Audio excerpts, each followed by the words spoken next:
High বন্ধুরা, সবাই কেমন আছো? Welcome to my channel S job study চ্যানেলের পক্ষ থেকে আমি আরিফ আবারও একটি নতুন ভিডিওতে তোমাদের সামনে হাজির হয়েছি।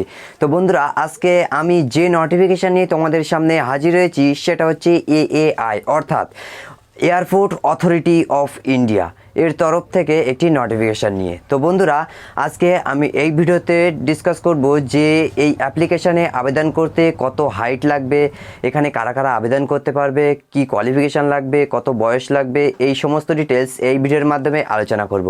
তো স্কিপ না করে মনোযোগ সহকারে ভিডিওটি প্রথম থেকে শেষ পর্যন্ত দেখো।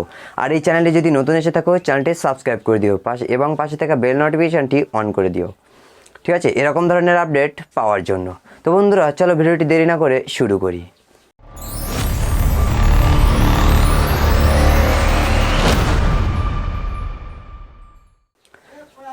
তো বন্ধুরা, দেখে নাও যে এখানে টোটাল কটা ভ্যাকান্সি আছে। ঠিক আছে, এখানে টোটাল ভ্যাকান্সি আছে 224টি এখানে মোট ভ্যাকান্সি। ঠিক আছে, এটা কিন্তু বন্ধুরা পার্মানেন্ট জব, এটা কোনো অগ্নিবীর স্কিম না। ঠিক আছে, এটা পার্মানেন্ট। তো বন্ধুরা, এখানে কারা কারা আবেদন করতে পারবে দেখেন, এখানে ছেলেরা এবং মেয়েরা, মেল আর ফিমেল, এখানে সবাই কিন্তু আবেদন করতে পারবে। এটা কিন্তু ছেলে ও মেয়ে উভয়ের ক্ষেত্রে। ঠিক আছে,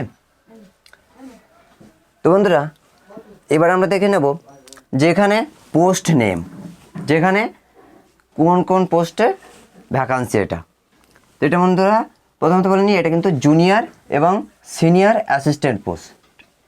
ঠিক আছে, জুনিয়র অ্যান্ড সিনিয়র। ঠিক আছে, তো বন্ধুরা এটা হচ্ছে পোস্ট নেম। তো এবার দেখব যে এটা কবে থেকে স্টার্ট হচ্ছে।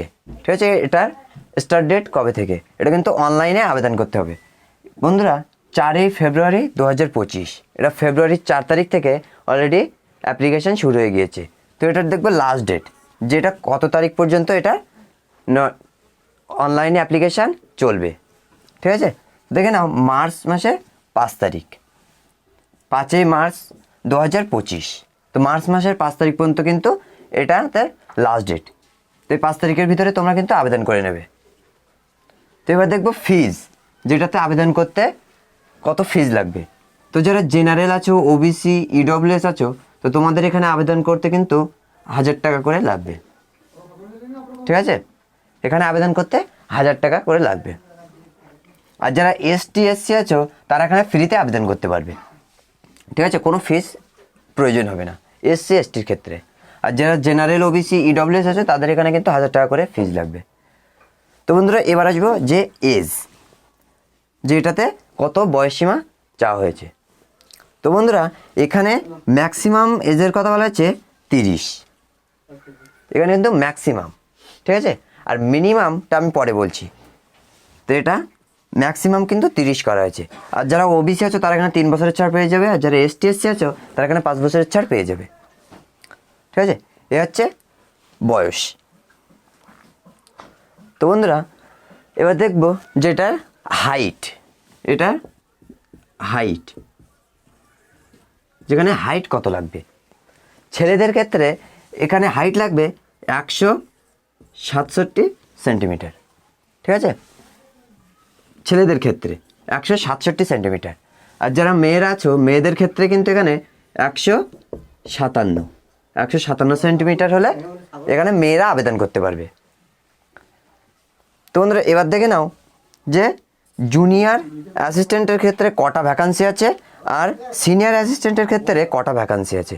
ঠিক আছে, তো জুনিয়রের ক্ষেত্রে বন্ধুরা যে পোস্টের কথা বলা আছে, সেটা কিন্তু ফায়ার সার্ভিস। ঠিক আছে, তো এখানে জুনিয়র অ্যাসিস্ট্যান্ট ফায়ার সার্ভিসে টোটাল ভ্যাকান্সি আছে 152টি। ঠিক আছে, জুনিয়র অ্যাসিস্ট্যান্ট ফায়ার সার্ভিস, এখানে কিন্তু 152টি পোস্টের কথা বলা হয়েছে। এবার দেখবো যে এখানে এই জুনিয়র পোস্টে ফায়ার সার্ভিসে আবেদন করতে কি কোয়ালিফিকেশান লাগবে। ঠিক আছে, তো দেখে না, এখানে কিন্তু যারা 10th পাস, তারা এখানে আবেদন করতে পারবে। সিম্পল 10th পাস থাকলে এখানে তোমরা অ্যাপ্লাই করতে পারবে। আমি যে বললাম যে এজের ক্ষেত্রে যে মিনিমামটা আমি পরে বলবো। তো মিনিমাম বন্ধুরা যারা 10 পাস করে আছো, তো 10 পাস কত বছর বয়স থেকে তোমরা দিতে হয়, কত বছর বয়সে, তো সেটা তোমরা নিশ্চয়ই জানো, সেজন্য সেটা আর বলবো না। তো সিম্পল 10th পাস থাকলে তোমরা এখানে আবেদন করতে পারবে।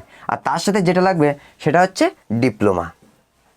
তোমাদের কিন্তু এখানে ডিপ্লোমা লাগবে, যেটার উপর লাগবে তোমরা সেটা মেকানিক্যাল হোক, ফায়ার হোক, অটোমোবাইল হোক, তো এটার উপরে কিন্তু তোমাদের ডিপ্লোমার কোর্সটা থাকতে হবে।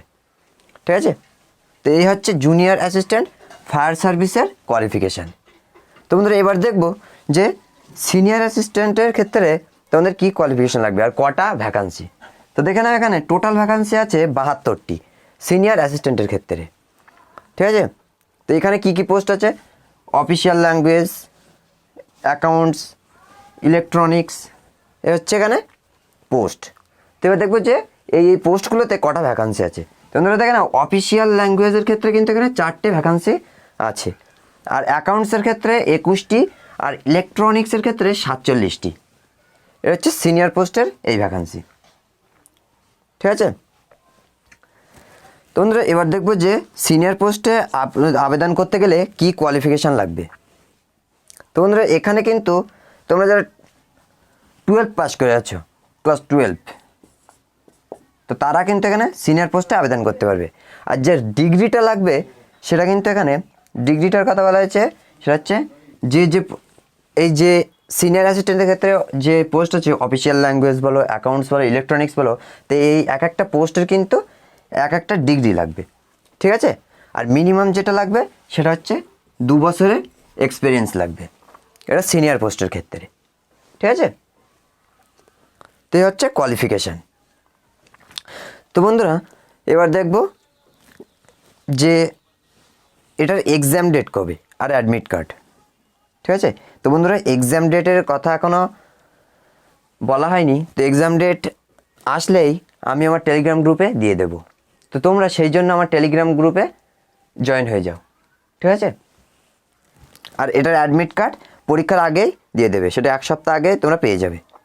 ঠিক আছে, তো এবার আসবো বন্ধুরা স্যালারি নিয়ে, যেটার স্যালারি কত দেওয়া হবে।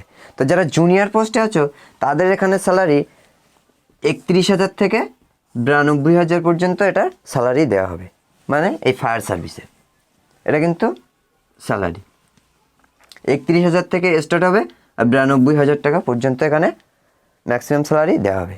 আর যেটা সিনিয়র পোস্ট সেটার স্যালারি দেওয়া হবে 36,000 থেকে স্টার্টিং হবে, আর 1,10,000 পর্যন্ত এটার ম্যাক্সিমাম স্যালারি। তো এই হচ্ছে বন্ধুরা স্যালারি। তো বন্ধুরা এবার আসবো সিলেকশন প্রসেস, যেটা সিলেকশন প্রসেস কী হবে। তো প্রথমে বন্ধুরা এটা রিটেন এক্সাম হবে। ঠিক আছে, তো সেই জন্য তোমরা খুব ভালো করে প্রিপারেশান নাও, কারণ এটার কিন্তু এক্সামটা আগে হবে, তারপর হবে স্কিল টেস্ট। তোমরা যে পোস্টের জন্য আছো সেই পোস্টের তোমাদের কিন্তু স্কিল টেস্ট নেওয়া হবে, আর তারপরে ফিজিক্যাল স্ট্যান্ডার্ড টেস্ট আর ফিজিক্যাল এফিসিয়েন্সি টেস্ট, মানে তারপরে তোমাদের শারীরিক দক্ষতা, মান পরীক্ষা এগুলো নেওয়া হবে। ঠিক আছে, তো এই হলো সিলেকশন প্রসেস। আর বন্ধুরা আমি যে বললাম এখানে যে এই নোটিফিকেশানে কিন্তু সবাই আবেদন করতে পারবে না, তো কারা কারা এখানে আবেদন করতে পারবে দেখে নাও। তো বন্ধুরা এখানে যারা যারা আবেদন করতে পারবে তারা হচ্ছে এখানে চণ্ডীগড়, দিল্লি, হরিয়ানা, হিমাচল প্রদেশ, জম্মু অ্যান্ড কাশ্মীর, লাদাখ, মধ্যপ্রদেশ, পাঞ্জাব, রাজস্থান, উত্তরপ্রদেশ, উত্তরাখণ্ড, এই জায়গা থেকে কিন্তু তোমরা আবেদন করতে পারবে। ঠিক আছে, তো এই হচ্ছে ফুল ভিডিও। তো বন্ধুরা তোমাদের যদি কোনো কোয়েশ্চেন থেকে থাকে তো তোমরা সেটা কিন্তু কমেন্টে বলতে পারো। ঠিক আছে, আর এই রিক্রুটমেন্টের ফুল নোটিফিকেশান আমার টেলিগ্রাম গ্রুপে দিয়ে দিয়েছি, তো তোমরা সেখান থেকে গিয়ে দেখে নাও। ঠিক আছে, তো এই হচ্ছে ফুল ভিডিও। তো বন্ধুরা আশা করছি আমি পুরো ডিটেলসটা তোমাকে বোঝাতে পেরেছি। তো যদি ভিডিওটি ভালো লেগে থাকে একটি লাইক, একটি কমেন্ট করে দিও, আর এই চ্যানেলে যদি নতুন এসে থাকো চ্যানেলটি সাবস্ক্রাইব করে দাও। ঠিক আছে, তো আজকের ভিডিও এই পর্যন্ত, দেখা হচ্ছে আবার নেক্সট ভিডিওতে। ততক্ষণে ভালো থাকবে, সুস্থ থাকবে। জয় হিন্দ, বন্দে মাতরম।